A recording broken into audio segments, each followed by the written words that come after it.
Bueno, ahora sí, esta es la tercera, la vencida. Buenas noches, esto es Cronopias. Estamos en el especial sobre incendios corrientes con Cristian Piris de la Asamblea de Guardianes de Libera.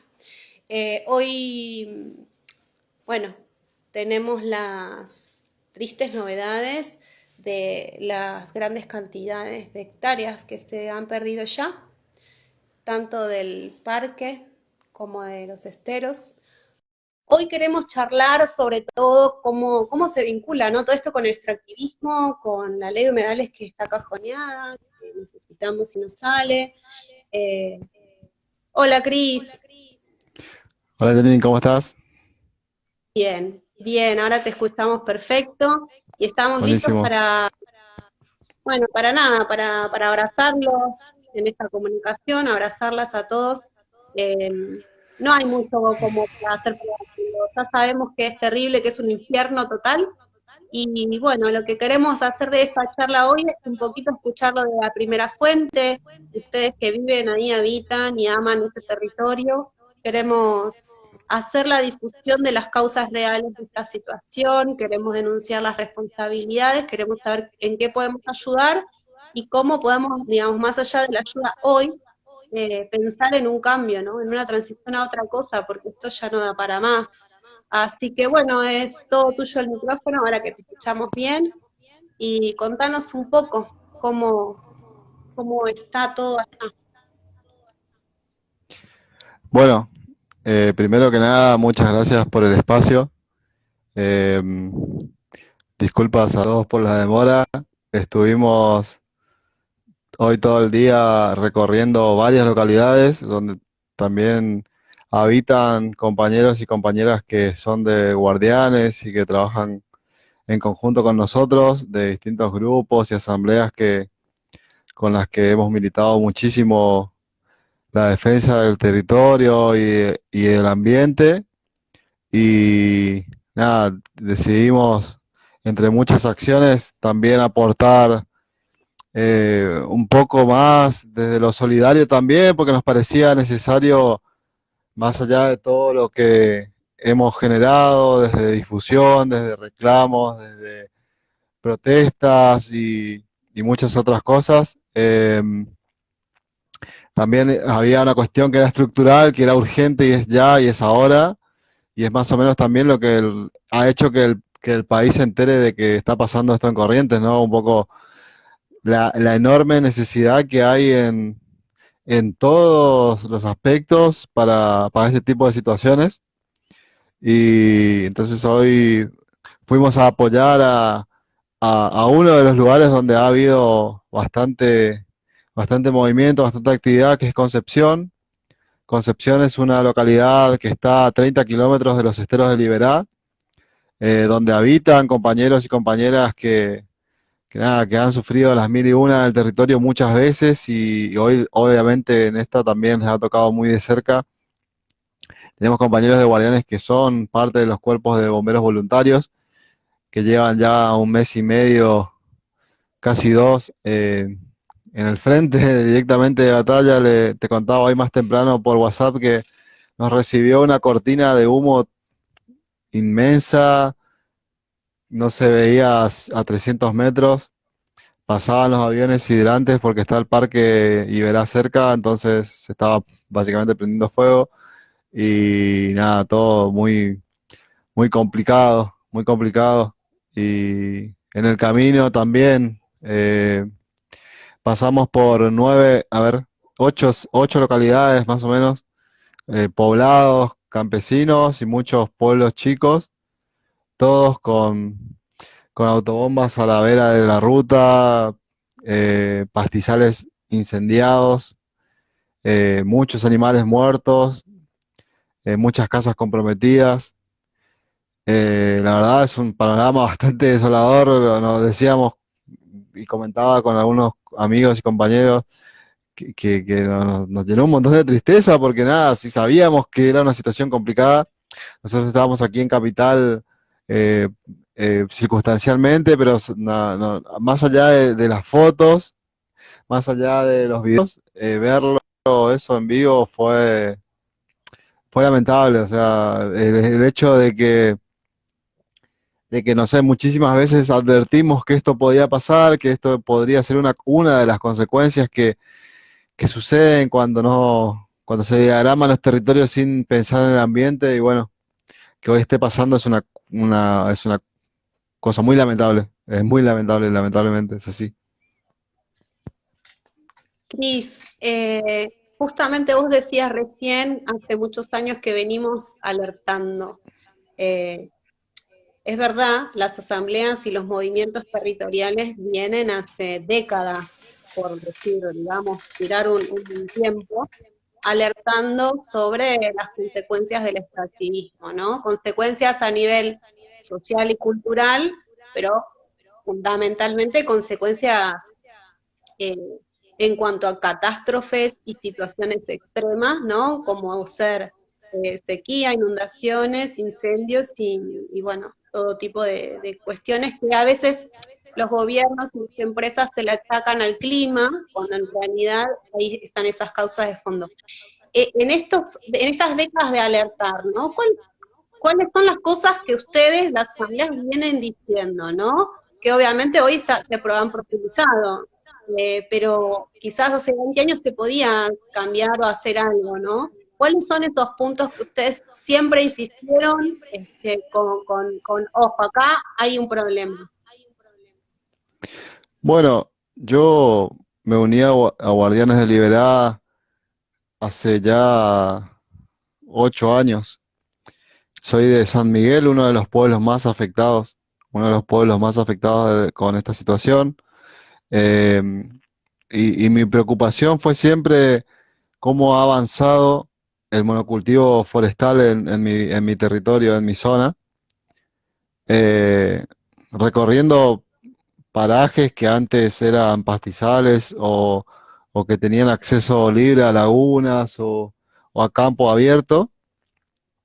eh, Pude notarlo, digamos, hoy tengo 33 años, pude notar 10, 20 años atrás cómo se fue perdiendo el horizonte. Lo decía hoy, hablaba con unos compañeros y recordaba y parafraseaba a una vecina de una colonia campesina que habitaba cerca de San Miguel. Esa colonia hoy ya no existe porque las plantaciones forestales avanzaron de tal modo que las poblaciones tuvieron que irse, o sea, se fueron de su territorio en el cual vivieron, donde muchas familias habitaron antiquísimamente y destruyeron todo, es decir, dejaron sin agua las comunidades, secaron lagunas, generaron un modelo o una forma de que el territorio se readecuó, digamos, y, y generaron todas las condiciones para que hoy gran parte de la provincia se haya incendiado.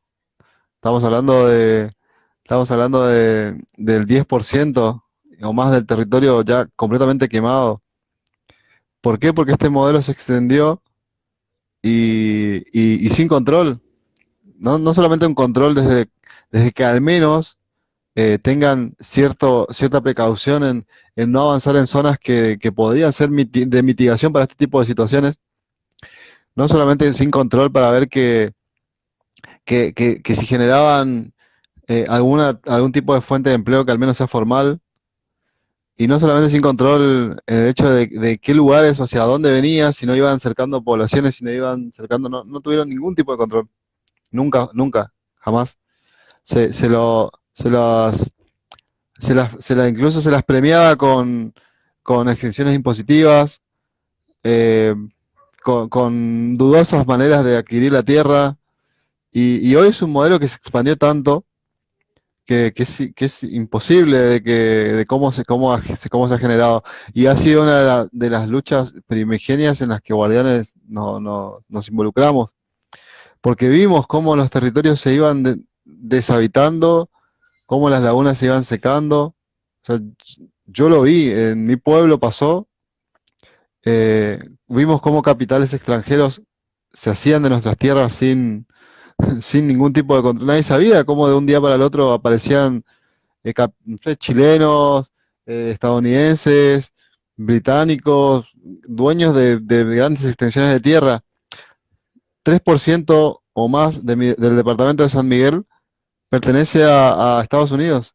Son capitales de Estados Unidos. Eh, 3% del territorio en el cual ya no habitan comunidades campesinas, en el cual ya no se produce de manera sustentable o al menos se intenta sobrevivir.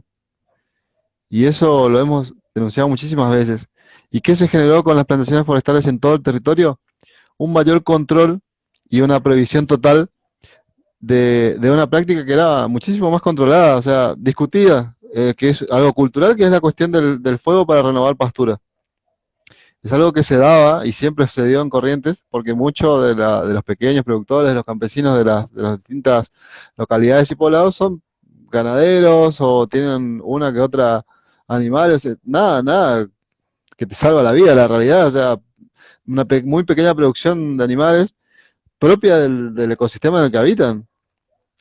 Y han tenido esta práctica de quema controlada y demás como una manera de renovación de pastura durante mucho tiempo. Yo tengo, como te decía hoy, más de 30 años, nunca vi una situación como la de ahora. Es decir, no se le puede indicar eso a las comunidades que lo han hecho siempre, controladas y en la época en la que tenía que suceder. Desde que empezaron las plantaciones forestales se prohibieron todo tipo de quemas. ¿Qué generó eso? Que los pastizales, que no estaban habitados por el ganado o por comunidades que las utilizaban para la producción, crecieron a un nivel muchísimo mayor al que suele estar acostumbrados los pastizales de aquí, que son bajos, digamos, de 1 metro, ¿no? O un poco más.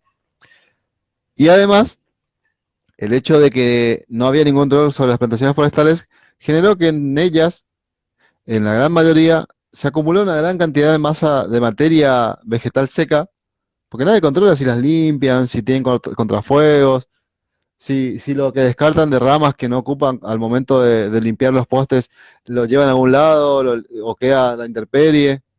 Entonces son dos situaciones que se generó directamente del modelo forestal. Y hoy son claramente la materia vegetal que se está prendiendo fuego. Es decir, un pastizal que se quema, un pastizal normal, que como que ha crecido siempre en Corrientes, como mucho alcanza 1 metro de longitud de llama y es sumamente fácilmente controlable, digamos. Es complicado, genera riesgos, pero es fácilmente controlable. Nadie acá en Corrientes se asusta por un fuego.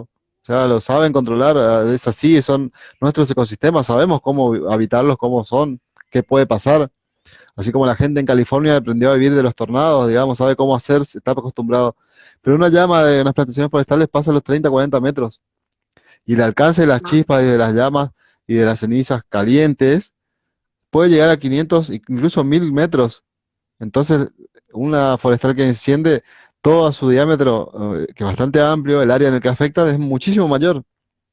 Y la diferencia es que las brigadas forestales que aquí no existen, es totalmente diferente el trabajo a pagar un pastizal o a pagar un campo chiquito. claro, sí, Eso, sí. de eso se trata. O sea, ese es el principal problema.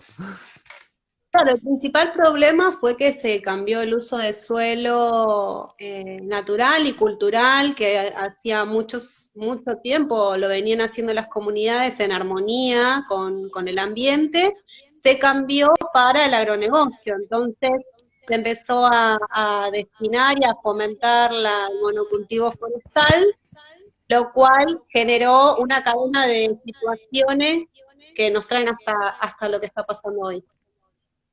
Y además, eso desde un impacto cultural. Estamos hablando, empezando a enumerar las situaciones que han generado. Un impacto cultural.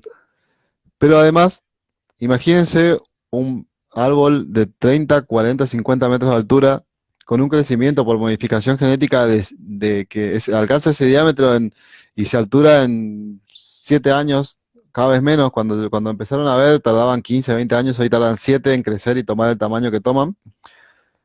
Para llegar a ese tamaño, toman una enorme cantidad de agua por día, cada árbol, Sí. y, y han secado lagunas, han destruido la napa. eh, También por no ser por ser una especie exótica, por tener una raíz mucho más profunda, la superficie no solamente es agua, o sea, hay un cambio también en el suelo mismo, es decir, metales pesados, se cambia el pH del suelo. Eso genera que cuando suponiendo que alguna empresa solamente decide invertir un periodo en plantaciones forestales y luego no lo usa más para plantar, ese suelo queda dañado por mucho tiempo, porque no es que el suelo se recupera al instante y ya se puede plantar otra cosa, o se puede más o menos recuperar para que de última vuelva a crecer el pastizal. No, el suelo queda totalmente cambiado, es decir, hay un cambio en los ecosistemas que es brutal. Sea una plantación de un año, o de 2 años, o de 7 años, que es lo que primero sucede, o en lugares donde lo vuelven a reutilizar, Para lo muchos mismo. tiempos. Claro, hasta que ya queda el suelo totalmente empobrecido y genera todo eso, que no, eso no solamente sucede en el diámetro en el cual están establecidas las forestales, sino en todo a su alrededor. Y eso es lo que generó que las Y comunidades además, terminen yéndose de donde estaban. sí, eso es una de las consecuencias del agronegocio, ¿no? La expulsión de comunidades y campesinos hacia otros lugares, porque, bueno, no pueden coexistir en un ambiente así, pero además, vos señalabas el uso de agua, ¿no? El exceso uso de agua, por lo tanto, estamos hablando de saqueo, ¿no? De fuentes y afluentes de agua que en realidad deberían ser para los pueblos, pero también tienen uso de agrotóxicos, ¿no? Estas plantaciones forestales, que se suma, digamos, a la contaminación del suelo. Te cuento la anécdota, en el 2014 recorriendo las comunidades campesinas que tenían un impacto directo por este modelo forestal, nos horrorizábamos de ver bidones descartados de agrotóxicos utilizados para las plantaciones, para evitar la plaga, para quemar con su contenido otras plantas para que no ensucien sus plantaciones, que quemaban hierba con ello, usada para juntar agua para los animales o para juntar agua de lluvia. Porque nada, o sea, a ver, los pobladores no sabían en ese momento el riesgo que podía existir y después desconocían por qué los que se encargaban de hacer las fumigaciones con mochila entre las plantaciones, luego tenían problemas cutáneos, o por qué Mm.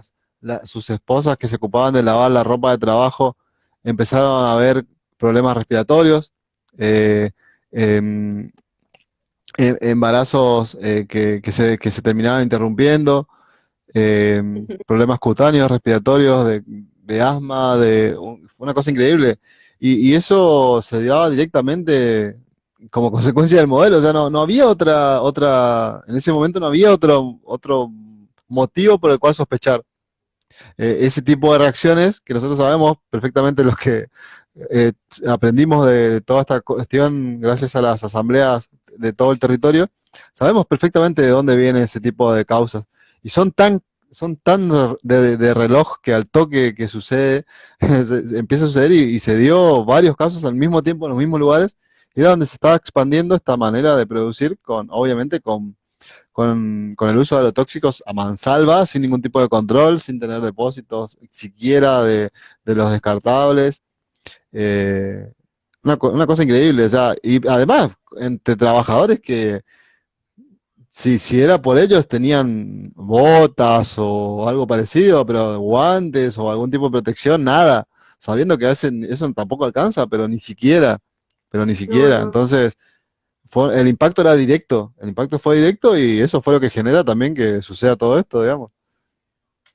Sí, sí, son muchas cosas como bien decís vos, ¿no? Está el tema del uso del agua, está el tema de la contaminación con agrotóxicos, el agotamiento del suelo, o sea, la inserción de especies exóticas en un monocultivo completamente contra natura, que además de generar problemas en el ambiente, esto que decías de los pastizales, ¿no? Que a raíz de eso, bueno, se cambió la forma en la que se configura el territorio y por ende un fuego que hace 50 años era un fuego que se podía controlar fácilmente, hoy, en el 2022, es un fuego incontrolable que se convierte en un infierno para una provincia entera Y además de eso tenemos estas consecuencias, ¿no? En la salud de las comunidades que tienen que ver con enfermedades y con problemas a raíz de los agrotóxicos que, como ya sabemos, se utilizan cientos, millones de litros, ¿no? Todos los años. Corrientes, lamentablemente, Entre Ríos son lugares en donde hay historias muy tristes, incluso con criaturas, ¿no? Esas ya las conocemos. Pero volviendo al tema de los incendios hoy, hoy veíamos, leíamos, todos los días se va actualizando la información de lo que se va perdiendo, ¿no? Eh, ¿En qué nivel estamos hablando del compromiso de los esteros, ¿no? Y del Parque Nacional? Porque sabemos que en esa región Corrientes alberga una de las fuentes más importantes de agua dulce, ¿no? Está el acuífero Guaraní también en esa región, pero bueno, todo este parque, toda esa biodiversidad de los esteros del parque, digamos, nacional, es un recurso, un bien común muy importante. ¿A qué nivel lo estamos comprometiendo con este modelo, Cris? ¿Qué nos puedes decir de ellos? Bueno, hoy directamente por los incendios perjudicados en un nivel de moderado a grave, porque no todo se quema de la misma manera ni al mismo tiempo, ni todo vuelve a rebrotar, digamos, al mismo tiempo. Según estimaciones, se está hablando ya de un 40% de las áreas naturales protegidas comprometidas por los incendios. Hoy las avionetas, digamos que te contaba que pasaban sobre nuestras cabezas, iban directo a tratar de apagar un poco más el área de los esteros de Liberá. Zona de reserva o no, porque ahí no, no hay límites, digamos, o sea, avanzaba y era tremendo cómo avanza, porque el estero lo que tiene es que tarda mucho más en apagarse. Un bombero de San Luis del Palmar, el jefe de la división de San Luis del Palmar, que es un poblado acá cerca, nos explicaba la vez pasada en una reunión de la asamblea de Basta de Quemas, nos decía que en el caso del estero es complejo porque por la sequía se acumula muchísima materia vegetal, digamos, que tiene que ver con lo que generalmente se ve en la superficie, plantas acuáticas, camalotes y demás, embalsados, pero además en el fondo, ya de por sí, por cómo es el estero, acumula muchísima materia vegetal, que termina siendo obviamente el combustible para este tipo de incendios.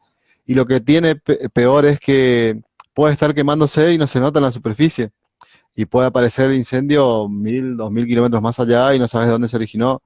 Y pensás que lo apagaste acá y volvió a prender más allá. Entonces, ¿cómo se ha dado eso?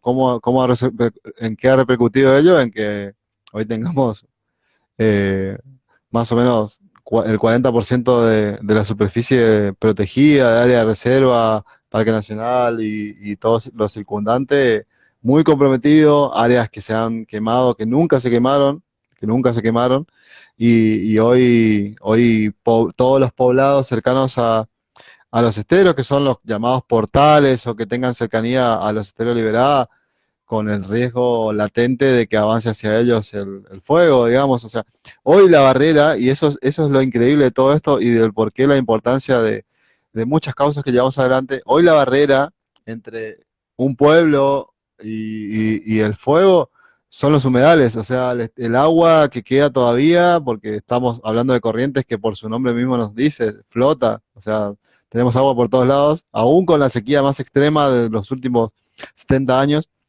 Entonces hoy en la barrera ha sido bañados, esteros, cañadas, la ciénaga, digamos, valla de inundación, que están frenando el avance del fuego.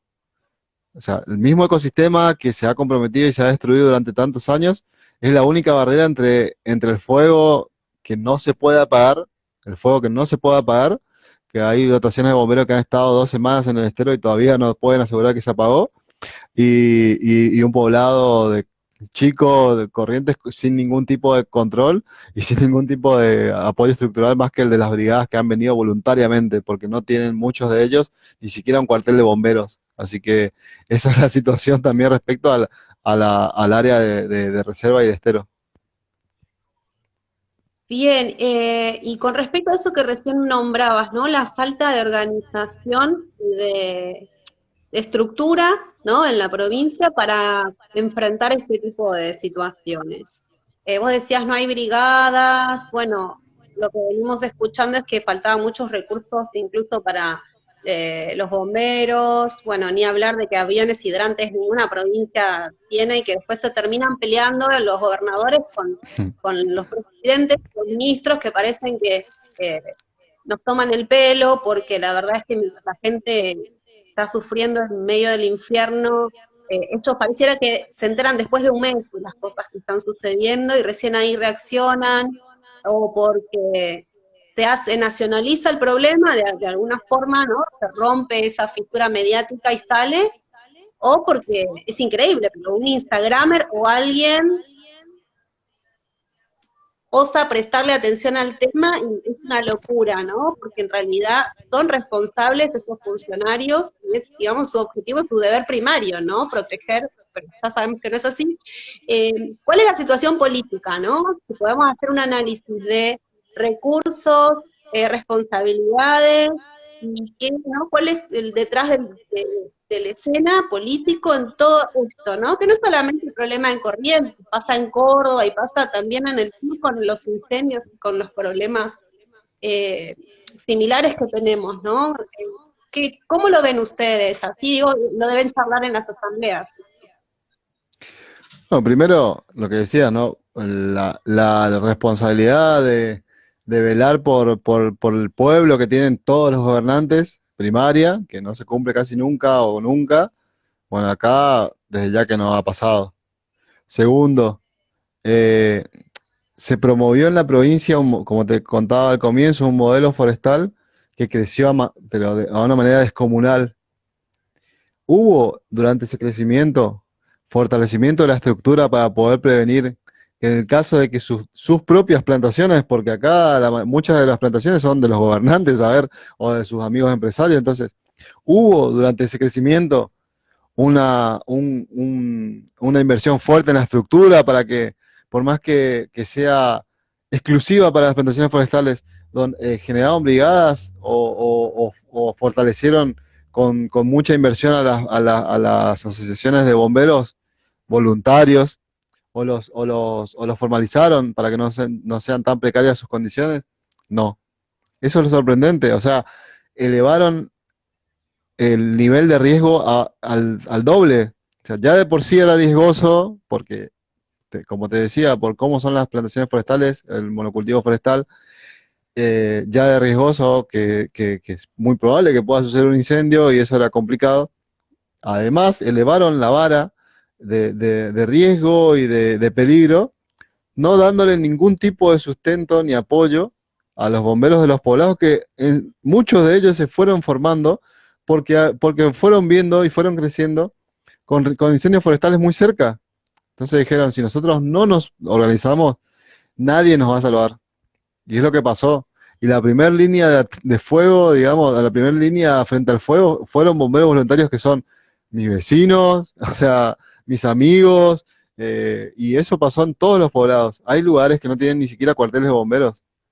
En zonas del Gallo Zapucay y de Mercedes, donde durante mucho tiempo compañeros nuestros pelearon por defender su territorio para que no los expulsen de allí, tuvieron que apagar el fuego con el cuero de una oveja mojado para tratar de apaciguar las llamas, o sea, a ese nivel, a ese nivel. Y esto lo cuento no anecdóticamente, lo cuento porque me da muchísima bronca, o sea, cómo se generaron las condiciones para que esto sea un desastre. Y eso fue un plan, y es un plan del Estado, digamos. O sea, no es casual. Nadie puede decir, primero, ni el gobierno de Corrientes, el gobernador Gustavo Valdés, ni el ministro de Ambiente, ni siquiera el presidente puede decir que no sabía que había crecido el modelo forestal durante 20 años, Sí. kilómetros y kilómetros, y que no estaban dadas las condiciones. Nadie se preocupó por ello.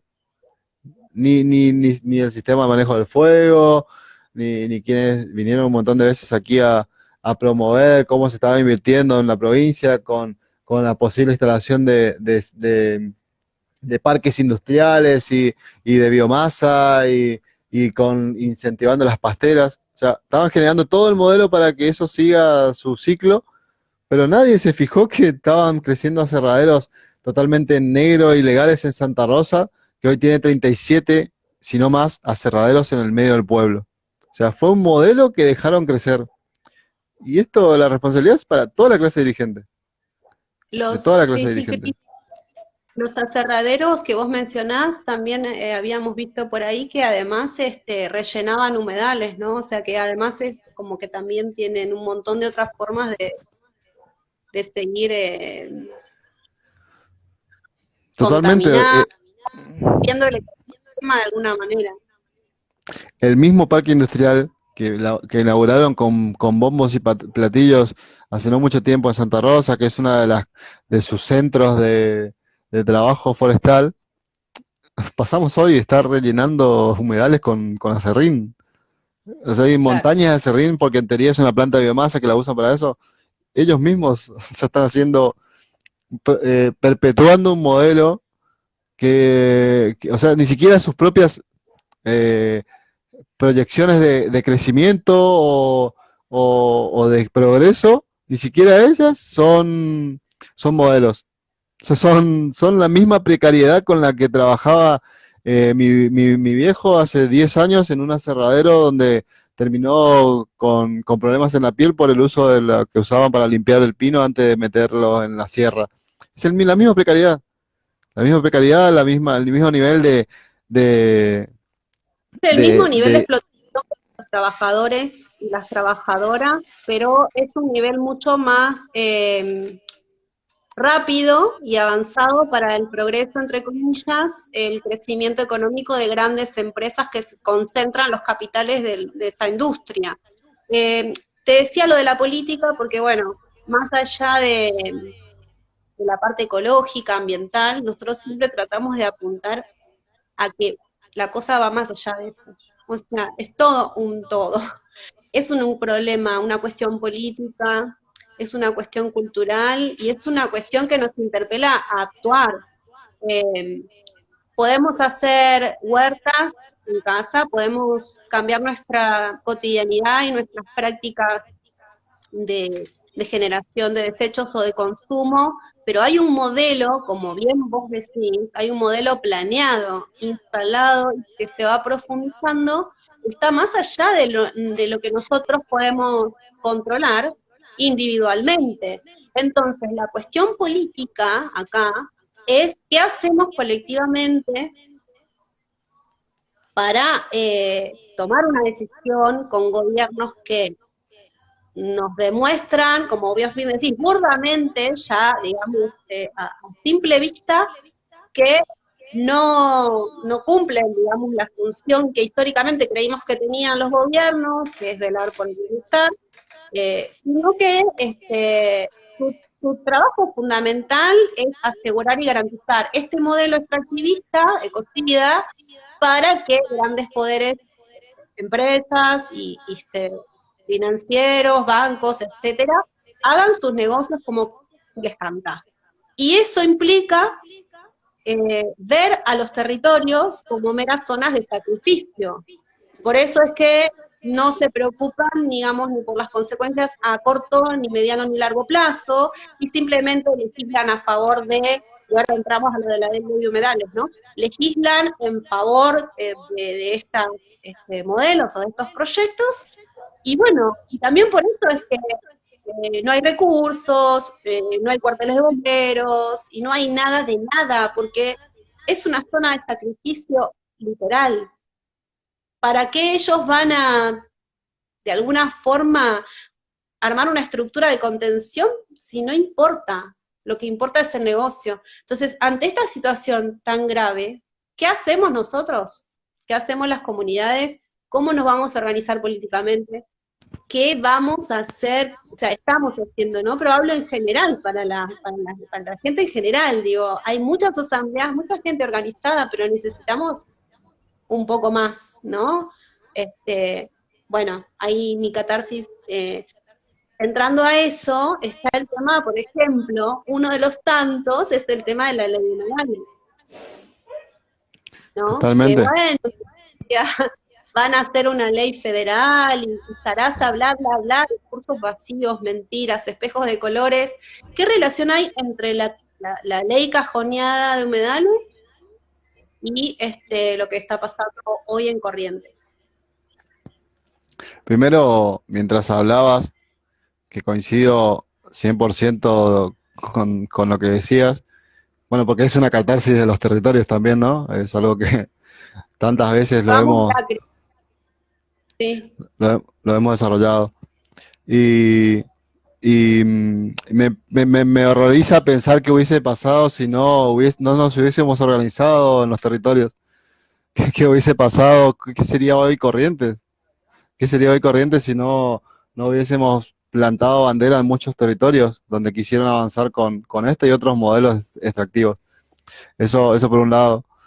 Y la ley de humedales era, obviamente que, y ayer justamente, y en otra reunión que tuvimos con algunos funcionarios que nunca terminan bien, nos decía, obviamente que las leyes de humedales la ley de humedales no iba a apagar el fuego. Pero dice que si nos hubieran hecho caso hace 10 años, cuando se presentó el primer proyecto, un buen proyecto de ley, una ley que además nació de los territorios. Eh, tenemos tantas leyes que, más allá de lo que uno pueda pensar, de la aplicación de las leyes y de de cómo es su proceso, esa ley nació, como muchas otras de los territorios.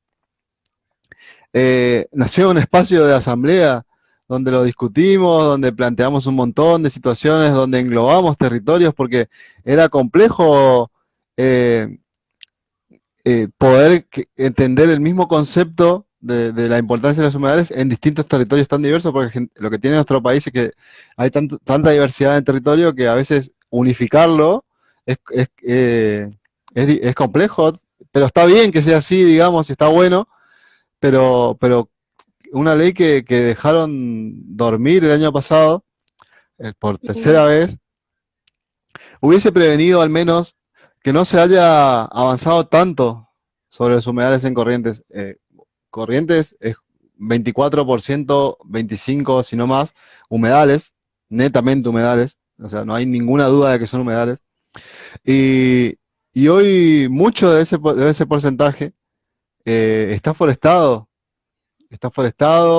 tiene riesgo de ser forestado por la deriva de la semilla, eh, Claro. han secado lagunas, eh, ha evitado que muchas prácticas y actividades que desarrollaban en los humedales las comunidades no se puedan hacer, por ende quedan totalmente abandonadas a la buena de Dios, y también generó otro tipo de modelo que, además del forestal, que es de lo más dañino que ha hecho nuestra provincia, otro tipo de modelo que es el de, bueno, como han aparecido tantas plantaciones forestales sin que nadie las controle, sin que haya una ley que proteja los humedales, lo que pasó y lo que fueron viendo fue una pérdida de biodiversidad. Entonces, ¿qué hacemos? Vamos a empezar a conservar, pero a conservar de manera estricta, a conservar de manera estricta para que las élites puedan venir y disfrutar del paisaje que ellos mismos destruyeron. ¿Y eso qué pasó? Expulsión de nuevo de los campesinos de los territorios de donde apenas había vida todavía y que iban manteniéndola de la mejor manera. Mm. Entonces crecieron las áreas de conservación estricta con estos fenómenos que diagraman el territorio desde arriba y desde afuera y siempre con connivencia del Estado. Eso también la ley de humedales venía a interpelar. La diagramación de los territorios, y viene a interpelar porque no la dejamos morir, vamos a seguir peleándola, viene a interpelar la diagramación del territorio sin gestión comunitaria, sin un pensamiento colectivo, no se puede dar más, no puede darse más. Todo lo que sea producción, todo lo que sea generación de economía, progreso, como quieran llamarlo, que, que destruya el ambiente, que no genere ambientes sanos, no puede suceder más. Nadie les dice que no produzcan, nadie les está diciendo que no hagan lo que quieran hacer con su dinero. No me interesa lo que hagan con su dinero. Ahora, si eso destruye el ambiente, no lo pueden hacer más. Y eso la ley lo decía claramente. porque tenía varias definiciones surgidas de las asambleas de los territorios que sabía exactamente qué es lo que le estaba matando. Entonces, claro. si bien la ley no solucionaba los problemas de fondo directamente, interpelaba un modelo y plantea un paradigma diferente a lo que ellos han hecho. Este modelo de destrucción que mencionabas, este modelo extractivo. Es decir, Por no eso puedes no matar un salió, río. por eso no salió la ley. Había circulando un mapa estos días, no sé, la verdad no chequé la fuente, me pareció verosímil de por sí, por lo que veía, pero era el mapa, digamos, de Corrientes con sus zonas, sus áreas protegidas, ¿no? Por la ley de bosque que tiene la provincia, con un ordenamiento, que es una ley que ya está. Hay un ordenamiento territorial, como en otras provincias, en donde las zonas están pintadas de rojo, amarillo y verde, ¿no? De acuerdo al nivel, digamos, de delicadeza o de protección que deban tener. Y el mapa lo que sugería era que las zonas que estaban rojas, protegidas por la ley de bosques, o sea que serían bosques nativos, me imagino, eh, estaban también coincidiendo con las zonas donde había más fuego. Puede ser, te lo pregunto porque la verdad es que lo vi al pasar, pero no chequé la fuente, pero me pareció verosímil y me pareció que es un poco también lo que pasa en Córdoba, ¿no? Cuando después de los incendios empiezan a lotear terrenos sobre esos suelos, que en teoría no se puede, pero igual terminan vendiendo para proyectos inmobiliarios. Bueno, en Corrientes quizás hablamos de otro tipo de proyectos, pero me termina dando curiosidad si realmente coinciden esos mapas. El mapa de los incendios con el mapa de las zonas protegidas. 400.000, casi 500.000 hectáreas de las que se quemaron son áreas naturales, o sea, monte nativo, pastizales, humedales. O sea, eh, desde ya que son las áreas que la ley de bosques indica, no todas, porque también la ley de bosques acá ha tenido un proceso bastante complejo, se generó el ordenamiento territorial, no fue tan vinculante y hay un montón de grises en ese desarrollo Mm, que fue confuso y que todavía criticamos y que da para otra charla. Pero sí, coincide muchísimo las áreas que se están quemando más con estas áreas que la ley protege y que son también declaradas reserva, que son declaradas de conservación o circundantes. Y eso es algo que estamos muy atentos y que ya desde el momento cero empezamos a recordarles. Estamos seguros que ustedes saben, pero ustedes no pueden reutilizar este suelo para agrandar la frontera forestal, ni la ganadería intensiva, ni emprendimientos inmobiliarios, como bien decías. No se puede, es decir, al contrario, tiene que dejar que eso vuelva a brotar y a recuperarse con el tiempo que merecen, sabiendo que ese tiempo va a ser mucho mayor. Y, y, y hay que prepararse para ello. Y no puede no ser parte de una política de Estado velar sobre ello. Eso obviamente desde lo teórico, ¿no? Pero debe ser así. Y lo que nosotros vamos, y ya estamos avanzando, es en una conciencia de los territorios mismos, de saber que esas áreas no pueden ser así, o utilizadas para producción ni para ningún tipo de especulación, porque son áreas naturales de las pocas que quedan, y, y que mantienen justamente el poco equilibrio que hasta acá existe, digamos, y que evitan que esto no sea un desastre mucho mayor todavía. claro. Eh, Entonces va desde ahí también, va desde ahí la cuestión de las políticas, ¿no? De esto que hablábamos de la decisión y la diagramación del territorio. Y desde ya que hay grandes sospechas de que esta sea el principal motivo de los incendios. Eh, Primero porque son las áreas que estaban soportando, sobreviviendo a la sequía, a diferencia de áreas utilizadas para pastura o para plantaciones forestales, que tenían un nivel de sequía extrema. Corrientes, como gran parte del país, lleva ya casi 2 años de una sequía bastante compleja y tenemos el río Paraná por debajo de sus aguas bajas hace ya 9 meses. Entonces, justo son necesarias las que hoy por hoy, justo los más interesados en que eso se pueda utilizar son obviamente los mismos que en su momento se opusieron a la ley con firmeza, a la ley de protección de humedales. Así que todo tiene que ver con todo, no, nada, esto sucede al azar, obviamente el 90-95% de los incendios han sido intencionales y han surgido de lugares donde hay áreas naturales dentro de campos privados. Y eso, a ver, no sé usted, yo sospecho.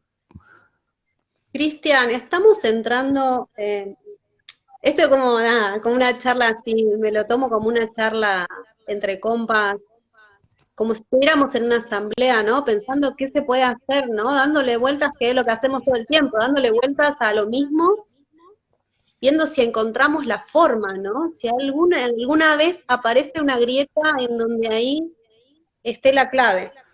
Sabemos que la clave es la organización, porque como vos bien dijiste hace un rato, otra sería la historia y sería mucho peor si no se hubiesen organizado las comunidades en las asambleas y ellas no hubiesen estado plantando bandera, ¿no? Todo el tiempo.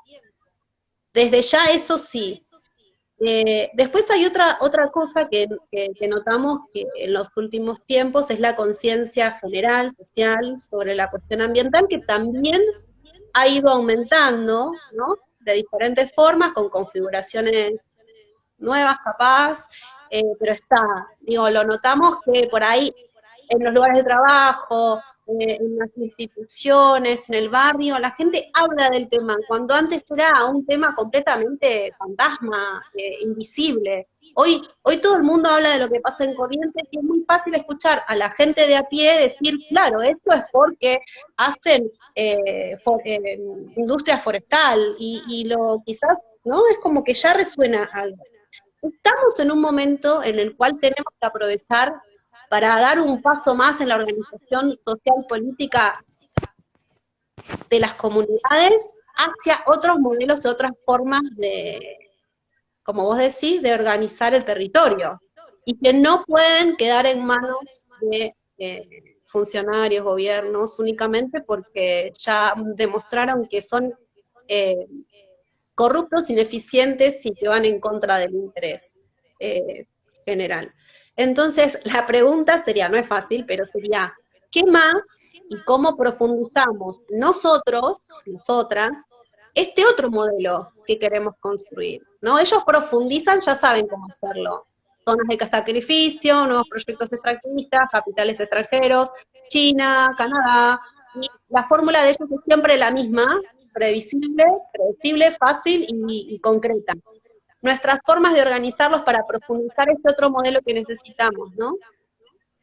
¿Qué podemos proponer? ¿Qué más podemos hacer? Hoy nos toca apagar un fuego y obviamente no podemos poner la cabeza en esto. Pero quizás las otras comunidades que hoy no están apagando el fuego sí, ¿no? Porque esto se trata de la red y de tejer. Entonces, ¿cómo podemos hacer? ¿Qué más? Organizarnos, juntarnos, obviamente proteger y fomentar la ley de humedales, que como vos decís, no la vamos a dejar morir, hay que tratar de que salga. Pero también esto tiene que ver con la política partidaria. Y ahí entramos en un tema complicado. Espero que no se asusten y no se vayan del otro lado.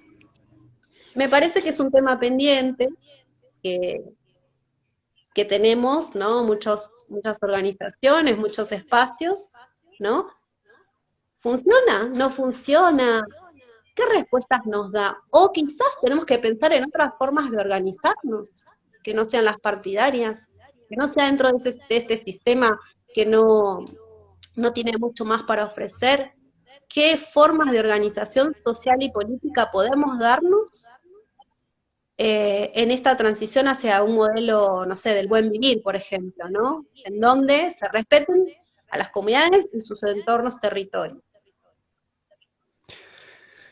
Perdón, fue un Creo montón, que, pero creo que primero que nada, para quienes venimos de un crecimiento y un desarrollo asambleario que nos hemos dado a la posibilidad de aprender y de entretejer tanto conocimiento de esa manera, pensar y a interpelarnos constantemente de este sistema actual en el cual estamos inmersos, del cual queremos salir y que desde ya todos, todo el tiempo, en algún momento nos estamos preguntando qué otra cosa podemos hacer. Pero interpelarnos constantemente y no olvidarnos de criticar eso todo el tiempo, es algo que hay que darse, es un ejercicio que no tenemos que olvidar y que a veces cuesta, cuesta porque, como decía, a ver, todo el tiempo estamos apagando incendios, o sea, todo el tiempo Mm, estamos corriendo tras las urgencias. Eh, es cierto que ha crecido muchísimo más la conciencia de la ciudadanía, de la sociedad en general, en pos de la defensa del ambiente, pero todavía es una conciencia basada en lo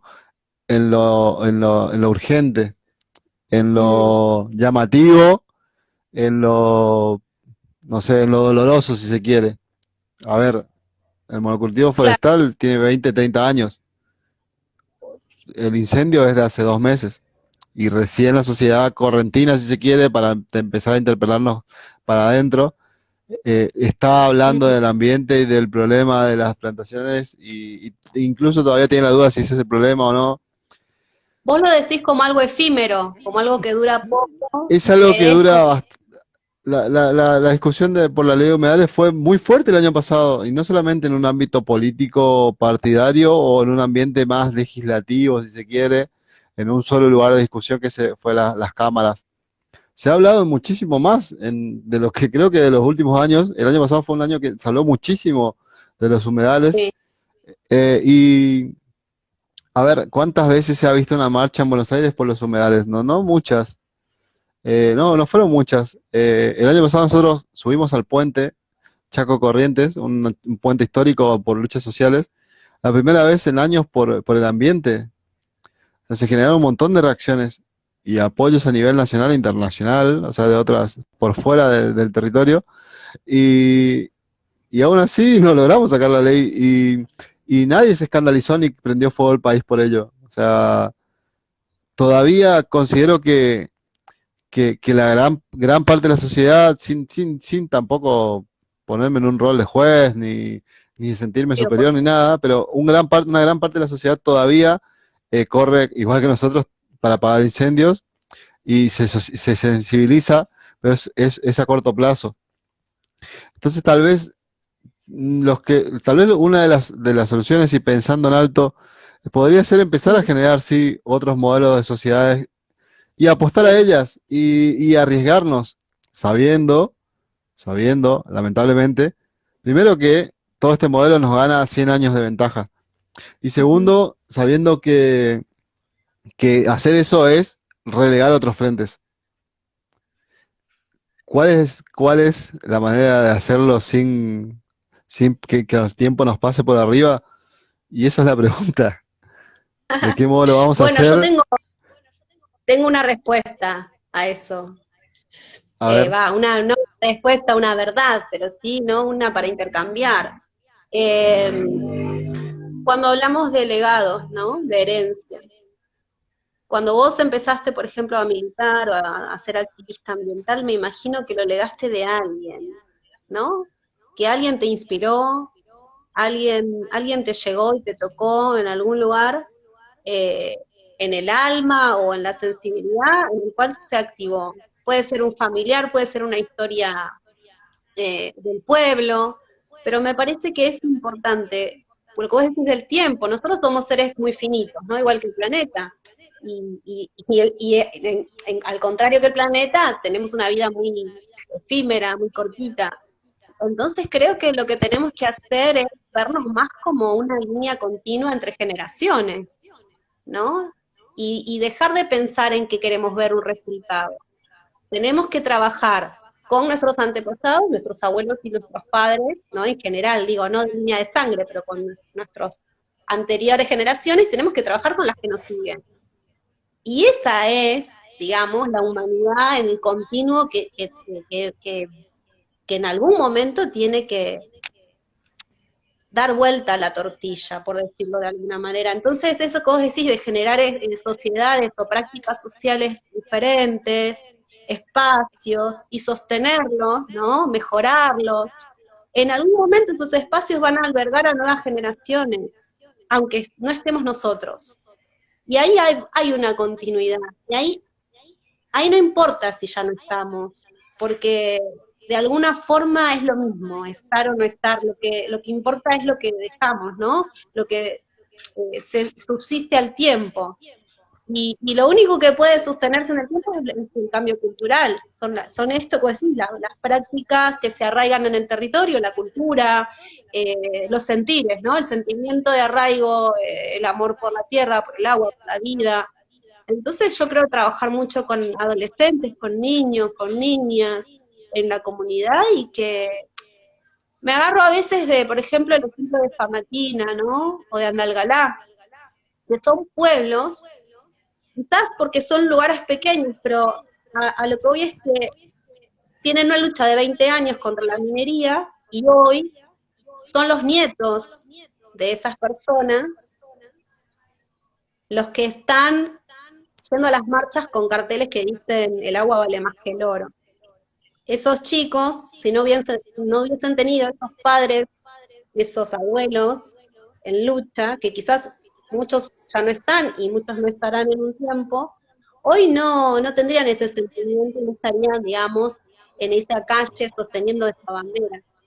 Así que digo, hay como una esperanza. Lo que pasa es que al tener una visión finita de nuestra propia vida, la vemos como difícil, pero el granito de arena que estamos poniendo todos los días, construyendo otro modelo, no solamente económico, que es quizás lo más difícil, sino otro modelo de sociedad, de organización política. Las asambleas son fundamentales. Yo siempre digo en el programa, ¿te estás viendo del otro lado? Y de alguna forma tenés conciencia ambiental o socioambiental, y por eso estás del otro lado ahora escuchando. Está buenísimo que aprendamos juntos, pero también estaría buenísimo si en algún momento te sumás a una asamblea, con cuerpo y aunque sean poquitas horas, lo que usted pueda, ¿no? Sumarse a esos espacios autónomos de pensar y hacer para otro modelo, otro sistema, que se va a ir construyendo de a poco. No sé, digo Primero, que por ahí. primero, no, es un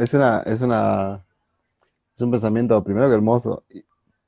Y ahí ya lo que tenemos que interpelar son nuestros egoísmos. A ver, el hecho Mm, de, nos encantaría ver ese mundo, ese es el problema, pero desde ya, desde ya que la mayoría de nosotros lo hacemos sabemos que no vamos a ver un montón de resultados. Si no, directamente, no, probablemente ni lo haríamos. O sea, mm, muchos de nosotros ya nos hemos concientizado de que hay tantas cosas que no veremos, o al menos con nuestros ojos, y, claro, y aún así avanzamos. Lo que está bueno es cada tanto sentarse a tener conciencia de ello, ¿no? Porque es esperanzador, digamos. Es esperanzador el hecho de verse de ese modo. ujú, Yo no sé, llegué hace una media hora de ver la mitad de mi provincia arrasada pero venía contento de haber estado en esa situación del lado que estoy, en la vereda en la que estoy, y con 4 o 5 compañeros con los que llevo 10 años de lucha.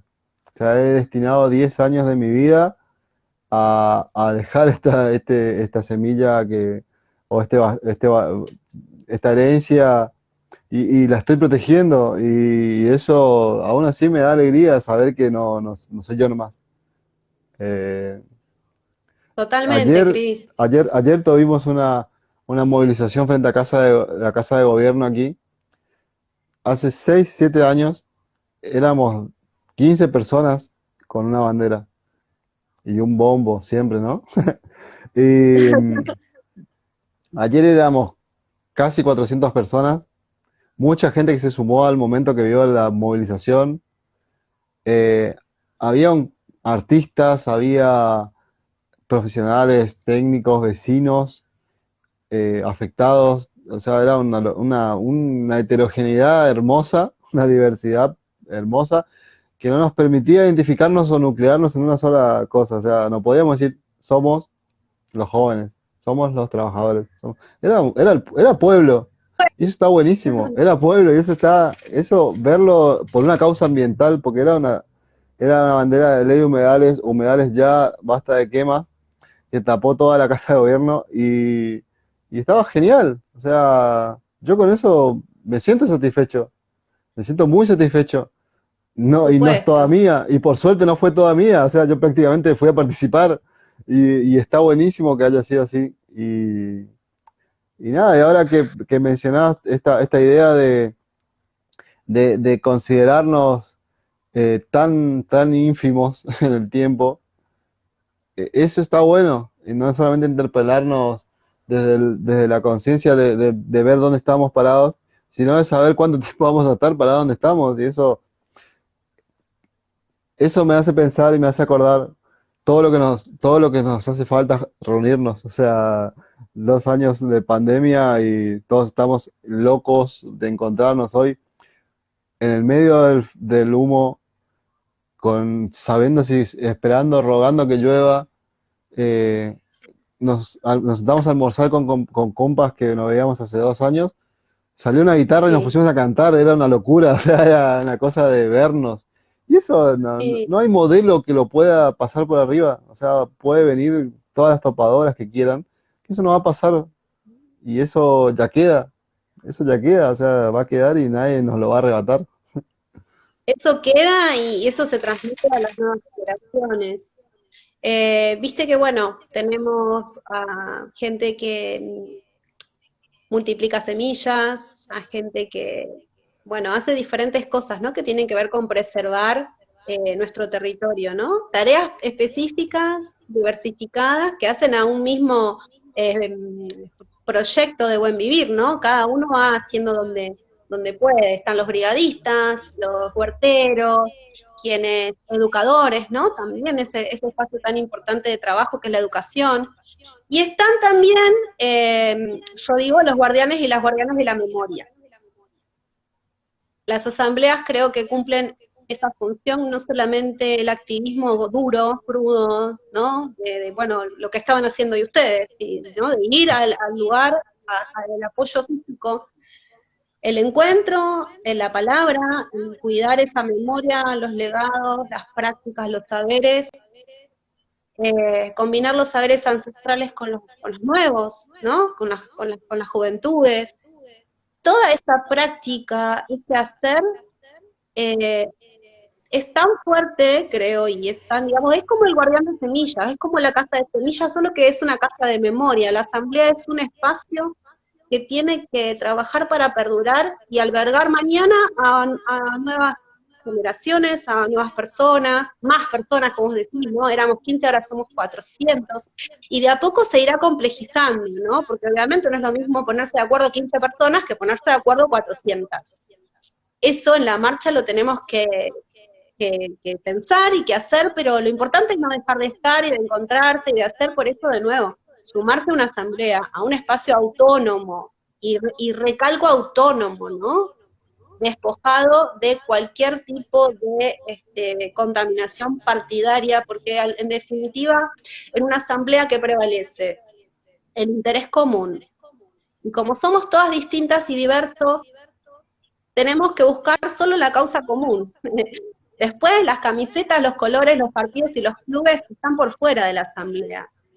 Y esa es la única manera de sostener la unidad en el pueblo, me parece. Todo lo demás es guerra, ¿no? Son enfrentamientos, eh, que yo soy de este color y vos del otro. En la asamblea no hay color, el único color es el bien común. Y no se puede discutir, ¿no? Que un monocultivo no es un bosque, es una verdad, es una certeza, y es lo que vale, por ejemplo, en una asamblea, en un debate. A mí me gusta terminar los programas con esto, ¿no? Con la esperanza. Yo sé que hoy tuviste un día difícil, ya se está terminando la hora del programa, yo sé que tuvieron un día difícil, no un día, que están teniendo un momento de mierda, y acá, digamos, nada, nos ponemos súper mal y todo, pero obviamente lo están pasando súper peor ustedes. Eh, Terminemos acá con esta gota de este pensamiento esperanzador que tiene que ver con cultivar este nuevo modelo, este otro modelo eh, que sea un legado para las generaciones que se vengan. Y contanos cómo podemos hacer porque las redes atestadas, ¿no?, de cuentas y de lugares donde ayudar, y qué puedes hacer si estás lejos. Bueno, ¿cuáles son los lugares que ustedes recomiendan prestar atención y cuáles son las vías que las asambleas están recomendando usar a las personas que quieren ayudar? Podemos estar en la calle, podemos marchar y hacer manifestaciones, podemos hacer este tipo de cosas, programas y difusión, pero si hay algo más directo que podamos enviar para allá, o lo que fuera, pasalo ahora, así queda grabado en el programa, Cris. Bueno, acá se ha motorizado todo tipo de solidaridad. Todo es bienvenido. En base a todo lo que Bueno, fuimos charlando antes, sabiendo el nivel de precariedad con el que está la provincia para esto y para muchas otras cosas, pero especialmente para esta situación particular. Desde Guardianes, a través de la asamblea en la que se desarrolló los reclamos hasta ahora por la cuestión de las quemas, eh, hay distintos espacios y orgas que integran la asamblea. Desde Guardianes lo que hacemos es, pusimos a disposición en Facebook, en las redes sociales que tenemos de Facebook, Instagram y Twitter, eh, nuestro local, digamos, acá en Corrientes Capital, teléfonos para comunicarse con nosotros, para hacernos llegar todo tipo de ayudas, donaciones, y hay un listado de donaciones prioritarias porque, pues, nada, hay un montón recién ahora se están dando claro, comunidades afectadas, pero hasta acá eran solamente áreas naturales, entonces eran principalmente destinadas hacia los bomberos voluntarios que están teniendo un montón de ayuda, pero aún así hoy fuimos a Concepción y pensé que iba a encontrar un galpón abarrotado de donaciones, y no, porque no da abasto, o no, sea, todo lo que llega se va a algún lado. directo. Y Bueno, la otra entonces, manera, que los y la primero otra, que los sigan en las redes, Facebook y en sí, Instagram, Guardianes de Libertad. Ahí ustedes tienen los listados de los lugares y los ahí teléfonos. nosotros nos contactamos, tratamos de colaborar con la logística, con información, y después van a ver un montón de información sobre las asociaciones de bomberos voluntarios que han puesto su propia, que también nosotros les sugerimos, que pongan su propia red no sé, de Mercado Pago, no sé si se puede decir, de CBU, como sea, eh, para, Sí, para que les llegue directamente, es mucho más práctico, evitamos intermediarios y, y es más rápido, ¿no? O sea, lo que sea. Eh, claro. es lo que sugerimos, o sea, directamente a las asociaciones de bomberos voluntarios, A las cuentas de los organismos, organizaciones comunitarias de Corrientes, sin intermediarios. principalmente. Directamente lo Porque, que sea dinero, claro, ok, nosotros no pusimos una cuenta a disposición para ello. Primero porque es más práctico que les llegue directamente, porque probablemente en el mismo momento tendrían que salir a comprar una gasa, entonces que les llegue a ellos. Y todo lo que claro, sea ayuda estructural o de elementos lo recibimos y como hoy salimos a llevarlo.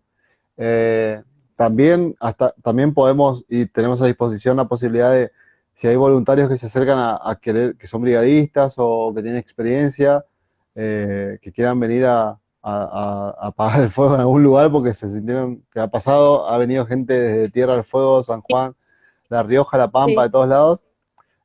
Tratamos de hacer el contacto para que tengan al menos un lugar donde quedarse, de ver dónde puedan ser más útiles, porque nada, de la asamblea misma participan también bomberos voluntarios de la provincia y saben también qué necesitan, entonces tratamos también, al menos de hacer nexos.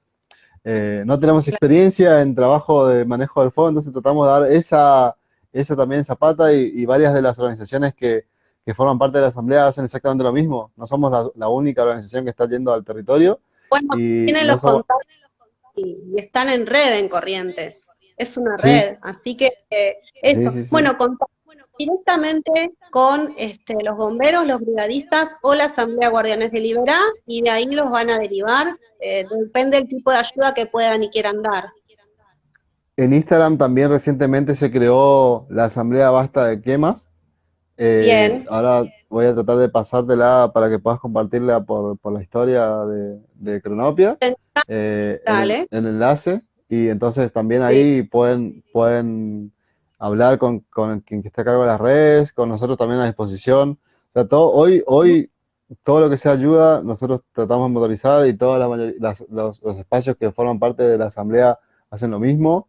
Y la verdad que se formó una red enorme, que por supuesto es súper compleja y súper complicada, pero no importa, o sea, todo no es Obvio. nada comparado con lo que hace falta, así que estamos hasta esta hora, hasta más tarde, mañana, hasta que se apague el fuego, hasta que se apague el fuego y todo, no haya necesidad de tanta ayuda. Bueno, Cristian, nada, yo desde acá y seguramente quienes están del otro lado ahí te mandaban saludos de Mendoza, eh, toda la energía y la fuerza para que llueva mucho, para que el fuego se logre apagar, para que no quede ningún foco y que realmente, bueno, crezca la organización, crezca este espíritu, ¿no? Y bueno, estemos preparados para lo que se viene, que es esperanzador, ¿no? Que va a llevar tiempo, pero bueno, como decíamos hace un ratito, nosotros somos pequeños y finitos, pero podemos lograr colectivamente, y generación tras generación, logros infinitos y a largo plazo. Entonces, pensar así para hacer mejores y más cosas. Ojalá nos podamos encontrar pronto. Cuando necesiten, nos volvemos a conectar, Cris. Cualquier cosa nos avisás. Genial, genial desde Y ya, te gracias. agradezco la comunicación, la voluntad, el aguante de todo este tema de la conexión y bueno, nada, ojalá nos encontremos de nuevo para compartirnos, para abrazarnos y saber que bueno, que la esperanza sigue creciendo y que somos semillas, es así, sigamos asambleando el mundo y bueno, que sigan bien y gracias a todos los que apoyaron y están en las redes. Así es, así es. Arriba los que luchan, las que luchan. Cris, les mando un abrazo grande. Estamos con ustedes. Nos vemos. Suerte y Igualmente, descansa, que hace falta. nos vemos, chao, chao. Vemos. Gracias a todos por estar. Queda guardado este programa y por favor, como les decimos siempre, reproduzcanlo, compártanlo. Todo lo que hablamos con Cris hoy es súper importante porque tocamos un montón de temas. Sería lindo y súper productivo que otras personas lo puedan escuchar a Cristian hablar directo desde el territorio, con sus sentimientos y con sus saberes, todo lo que sabe la comunidad. Así que bueno, eso. Confiamos en que va a circular el vivo y bueno, hasta la próxima. Nos vemos.